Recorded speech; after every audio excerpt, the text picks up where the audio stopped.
As-tu déjà ressenti que tu n'étais pas assez bien, comme si personne ne voyait ta vraie valeur?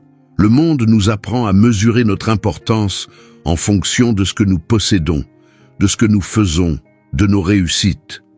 Mais quand est-il lorsque nous échouons, lorsque nous ne répondons pas aux attentes? Avons-nous encore de la valeur? Dans les moments de faiblesse, le doute peut s'installer. Suis-je vraiment digne de l'amour de Dieu?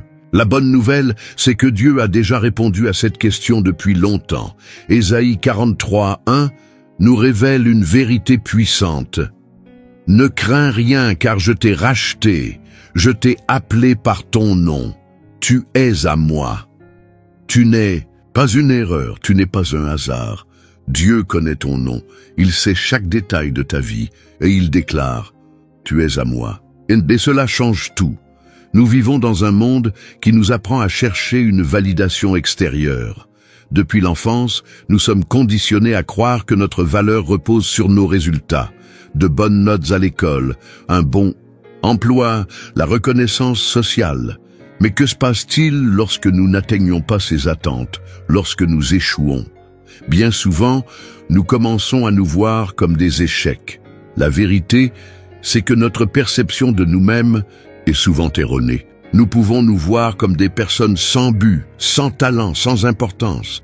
Mais Dieu nous voit d'une toute autre manière. Il nous regarde avec les yeux du Créateur, celui qui a façonné chaque détail de notre être et qui a un dessein précis pour chacun de nous.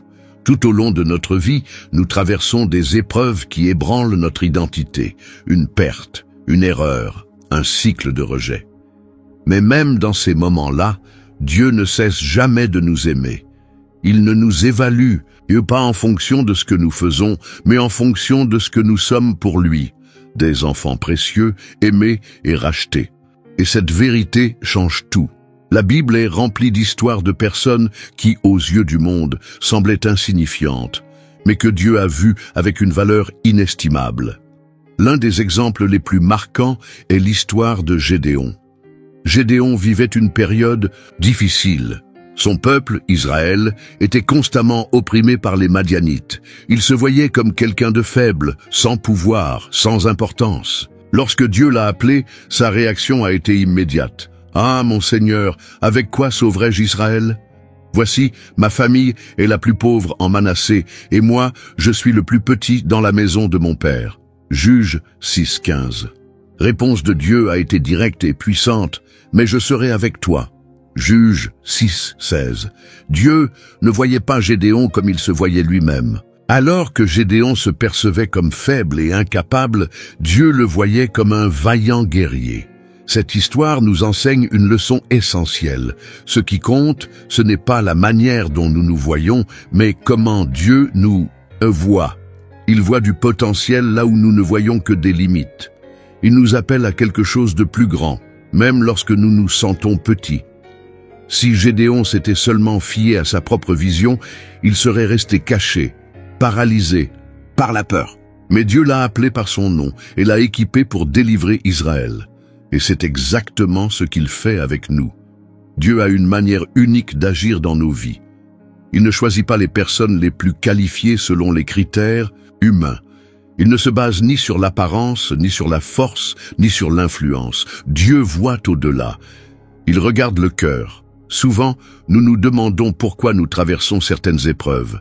Nous pensons, si Dieu m'aime et voit ma valeur, pourquoi est-ce que je vis cela? La réponse se trouve dans le processus. Dieu ne nous voit pas seulement tels que nous sommes aujourd'hui, mais tels que nous pouvons devenir. Il agit dans nos vies pour nous façonner, nous fortifier et nous conduire vers le but qu'il a préparé pour nous. Prenons l'exemple de Gédéon.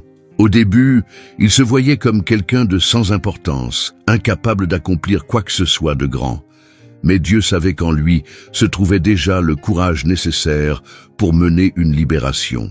Le parcours de Gédéon a été marqué par des défis, des peurs et des doutes, mais à la fin, il est devenu exactement ce que Dieu avait déclaré dès le départ, un vaillant guerrier. Il en est de même pour nous. Nous pouvons nous sentir faibles, incertains et insuffisants. Mais Dieu ne nous voit pas ainsi. Il nous voit comme ses enfants précieux, remplis de potentiel. Et même si aujourd'hui nous ne parvenons pas à voir ce qu'il voit, nous pouvons avoir confiance en lui. Il nous guide sur le bon chemin.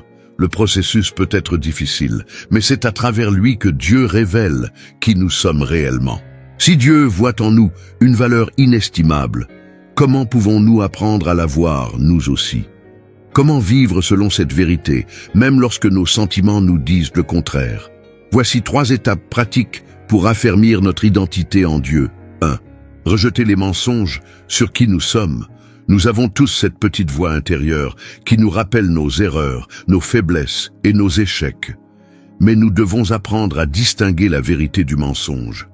Lorsque des pensées comme « Je ne suis pas assez bien » surgissent, souviens-toi de ce que Dieu dit, « Tu es à moi » Ésaïe 43:1. Dieu ne nous définit pas par nos erreurs, mais par son amour. Affermir notre identité dans la parole de Dieu, ce que nous écoutons et croyons, façonne notre perception de nous-mêmes.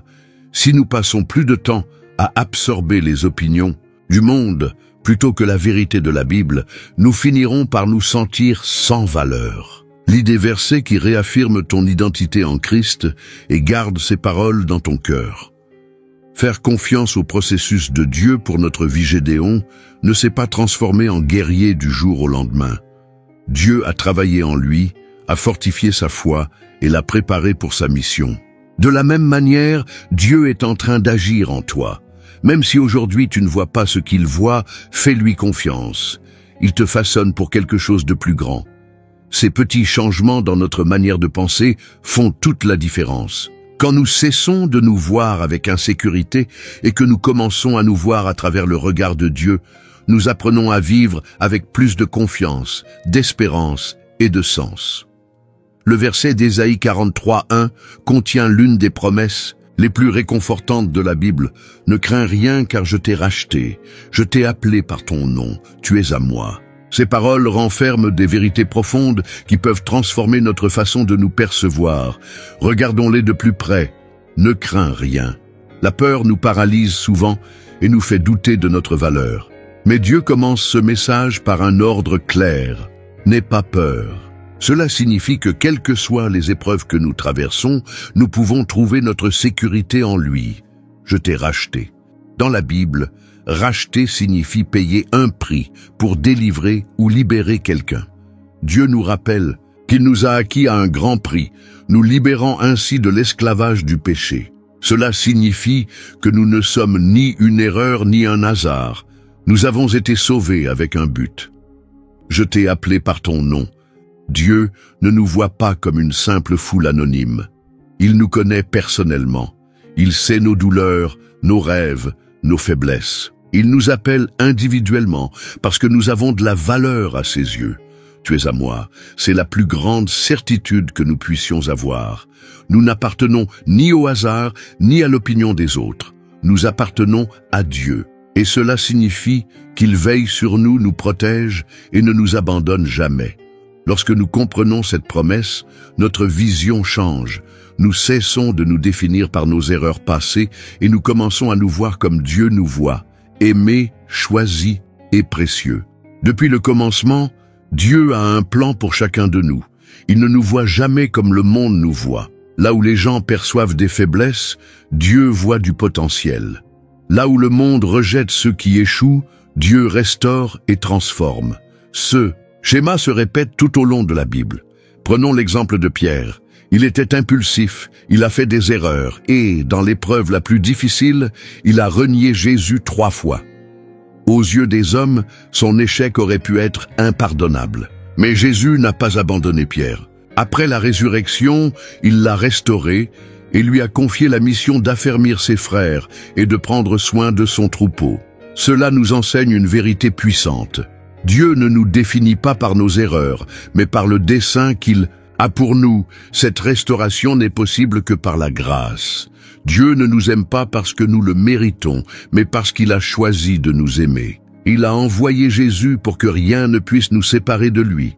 C'est pourquoi, même lorsque nous nous sentons faibles, perdus ou sans valeur, nous pouvons nous rappeler que Jésus a payé un prix immense pour nous racheter. Si aujourd'hui tu doutes de ta valeur, regarde la croix. Elle est la preuve ultime que Dieu ne renoncera jamais à toi.